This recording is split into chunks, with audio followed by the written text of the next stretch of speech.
La última encuesta del Centro de Encuestas y Estudios Longitudinales de la Universidad Católica reveló que en septiembre se crearon 124.000 empleos, un alza del 0,75% en relación a agosto.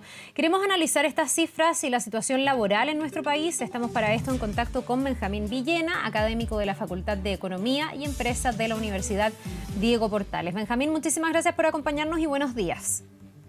Hola, muy buenos días. Muchas gracias por la invitación. A ver, lo primero que te quiero preguntar es qué tan optimistas tenemos que estar. Ayer se decía que era una buena señal que aumente el empleo, que aumenten las personas que están empleadas. ¿Tú lo ves así? ¿Pasó ya el peor efecto de la pandemia en materia de desempleo? A ver, una cosa es el empleo y otra cosa es el desempleo. Uno podría pensar que uno es como digamos, el opuesto del otro. La verdad es que para que una persona sea calificada como desempleada, debe ser una persona que está haciendo un esfuerzo concreto por buscar trabajo. Y uno de los problemas más serios que ha ocurrido con esta pandemia es que muchas personas han salido de lo que llamamos la fuerza de trabajo, es decir, a personas que han perdido su trabajo o simplemente han dejado de buscar trabajo y por lo tanto pasan a formar parte de un grupo que llamamos inactivos, ¿ya? Son personas que simplemente no están en estos momentos buscando activamente trabajo.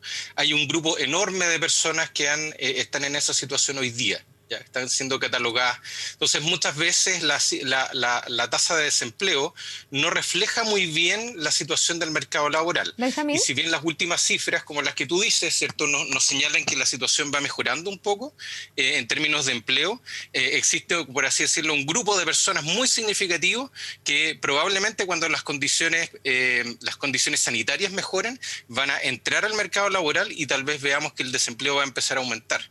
Ya, no, pero... solo quería en el fondo aportar un dato que es muy en la línea de lo que tú estás diciendo y lo que ha explicado también David Bravo ayer y cuando se entrega esta encuesta longitudinal de la Católica, porque tenemos por un lado la cifra oficial del INE, que la última fue de 12,9%, pero se habla de un desempleo real de prácticamente un 20%. Ahí, en esa cifra como transparentada, por decirlo así, o donde se suman quienes no están buscando empleo, ¿está realmente lo que está pasando hoy día? Sí, lo que pasa es que, por así decirlo, las estadísticas que miramos normalmente están construidas para entender, para mirar, por así decirlo, un mundo que se comporta con una cierta normalidad, de alguna manera. Cuando ocurre algo como lo que ha pasado ahora, que se escapa de todos los parámetros que nosotros habíamos visto antes o que habíamos visto en el último siglo, naturalmente como que los instrumentos o la forma de mirar las cosas tiene que cambiar. ¿Ya? O sea, esto no significa que esté mal mirar la tasa de desempleo, significa que hay que mirar otros indicadores también. Por lo tanto, el tema del empleo, hay que mirar también la cantidad de personas que están en inactividad en este momento, hay que mirar la enorme cantidad de personas que están con sus trabajos, están como empleados pero ausentes, por ejemplo, ¿cierto? Que están acogiéndose a la ley de protección del empleo o están con sus trabajos ahí como congelados a la espera de que sus empleadores los llamen nuevamente. ¿Ya? Todo eso es un escenario que no había ocurrido antes, no tenemos ningún registro con cifras comparables en el fondo en que esto haya ocurrido anteriormente. Ya, tú dices entonces que cuando eso empiece a pasar y la gente que hoy día no está buscando empiece a buscar, vamos a tener una mayor presión sobre el mercado laboral y por lo tanto debería aumentar el desempleo. ¿Se van a contabilizar esas personas dentro del desempleo oficial? Sí, va a pasar algo, a mi juicio va a pasar algo que va a sonar paradójico, va a ser difícil de explicar para las autoridades probablemente o en general para todos, ¿cierto? Es que en el futuro vamos a tener tasas de desempleo bastante altas ya por un tiempo largo, porque las personas en la medida que mejoren las condiciones sanitarias, las personas van a empezar a entrar a buscar trabajo de nuevo, ya van a comenzar a hacer eso de nuevo y esto...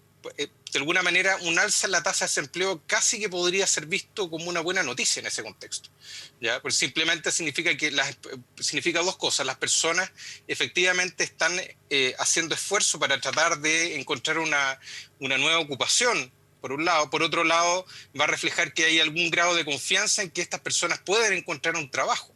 ¿ya? En Ya. este momento tenemos una economía en algún grado que está paralizada, ¿cierto? Hay ciertos tipos de actividades que no se están realizando, que están realmente muy deprimidas, y por lo tanto es una mezcla, ¿cierto? Es un problema de dificultades en el hogar, bajas expectativas de encontrar trabajo, ¿cierto? Y obviamente el temor, el temor del COVID, y por lo tanto eso retiene a muchas personas hoy día en sus casas y no están buscando trabajo. Claro, ahora Pero en la Benjamín. medida que estos factores mejoren, vamos a ver probablemente alzas de desempleo y va a ser una noticia curiosamente positiva. Ya, qué bueno que lo expliques así para después entender lo que está pasando realmente, pero me pregunto si, así como va a ir subiendo esa tasa de desempleo a raíz de más personas buscando empleo, ¿no se va a ir compensando también con la creación de más empleos o la rehabilitación Sí, o sí. revigorización de sectores que han estado súper golpeados por la pandemia? Estoy pensando sobre todo en el turismo, de cara al verano, en el rubro gastronómico, que también ha estado súper golpeado. ¿Debería como compensarse de alguna manera? Sí, por supuesto. O sea, esto, a ver, el desempleo siempre hay que pensarlo así. Esto es como imaginemos que todas las personas están en una gran piscina, por así decirlo, ¿cierto? Y hay una cañería que saca agua y otra cañería que pone agua en la piscina, ¿ya? ¿Cuánta gente tenemos en el desempleo? Depende de la velocidad con que salga el agua y con la que entre el agua. ¿Ya? Eso es como una manera gráfica de explicarlo. ¿Ya? Si la gente que pierde su trabajo, ya es muy grande, como lo que pasó ahora, la piscina se nos llena, ¿cierto? Empieza a aumentar la gente que está desempleada. Por otro lado, ahí sale gente porque deja de buscar trabajo, básicamente. Ahora, obviamente, depende con qué velocidad logremos contratar a personas nuevas para que el desempleo se mantenga en esta situación. Ahora, si las condiciones sanitarias mejoran rápido, yo me imagino que lo que va a pasar es que va a haber un alza en el desempleo, porque pienso que el motivo más importante por el cual muchas personas no están buscando hoy día tiene que ver con motivos sanitarios o motivos sanitarios como indirectos podría ser, especialmente en el caso de las mujeres, que se genera por el hecho de tener a los niños en la casa, ¿cierto? En la Sí, medida que los niños puedan... ahí quería ir, Sí. porque aquí hay una brecha también por género que ha sido súper notoria, no solo en este estudio, sino que en muchas otras encuestas, pero ayer también se decía que seguramente a las que más les va a costar retornar a sus trabajos o a algún lugar de empleo va a ser a las mujeres. De hecho, ya en el caso de los hombres la tasa de empleo subió un punto, llega a 53,6%. Y en las mujeres es la mitad, es 0,5 puntos, llegan hasta 36,8%. O sea, todavía las mujeres están mucho más golpeadas en materia de desempleo. Eso va a ser Sí. difícil de revertir, me imagino que por varias razones. Primero, porque históricamente las mujeres han entrado menos al trabajo o al mercado laboral, ha habido muchas más barreras, pero además porque en esta pandemia, Benjamín, se ha notado demasiado la carga de las labores del hogar que recae principalmente en las mujeres. Así es, así es. Yo creo que las mujeres han estado en una posición muy desmejorada en esta pandemia por dos razones. Una, porque los sectores económicos que han sido más golpeados, que generalmente son los servicios, el comercio, los restaurantes, los hoteles, son sectores económicos donde las mujeres son mayoritarias, ¿ya? Entonces, sus fuentes de trabajo se han ido perdiendo se perdieron en una proporción mucho mayor que fuentes de trabajo de los hombres que suelen trabajar más en sectores manufactura, ¿cierto? Y otros, ¿ya? O sea, hay un aspecto, pero también está el aspecto, ¿cierto?, de que las mujeres están saliendo más de la fuerza de trabajo. Está este aspecto de que las mujeres están optando o a lo mejor no les queda otra alternativa, ¿cierto?, de quedarse en casa cuidando familiares, hijos, adultos mayores, etcétera. Ya nosotros, particularmente en mi caso, también tenemos un proyecto, ¿cierto?, que es el proyecto SABE, en que monitoreamos bolsas de empleo en Chile, y ahí vemos, por así decirlo, qué es lo que pasa tras bambalinas en el mercado laboral, qué es lo que hace la gente para buscar trabajo, particularmente en Internet. Y ahí vemos una diferencia radical, ¿cierto?, en el comportamiento de búsqueda de hombres y de mujeres. En el inicio de la pandemia, los hombres, por ejemplo, bajaron sus postulaciones en Internet más o menos del orden de 22%, y las mujeres bajaron de aproximadamente el doble, ¿ya? Y eso significa que claramente las mujeres están dejando de buscar trabajo. Eso es una razón fundamental por la cual hoy día tenemos el empleo femenino tan golpeado, ¿cierto? Y curiosamente el desempleo femenino no está tan alto, cosa que normalmente ocurre lo contrario. Generalmente el desempleo de las mujeres es más alto que el de los hombres, ahora es al revés.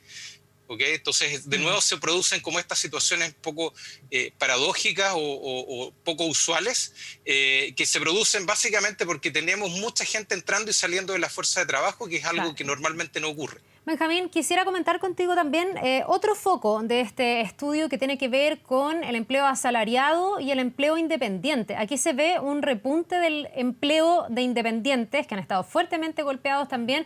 Ha habido mucho trabajador por cuenta propia que en esta pandemia no ha logrado trabajar, que no se ha podido reinventar.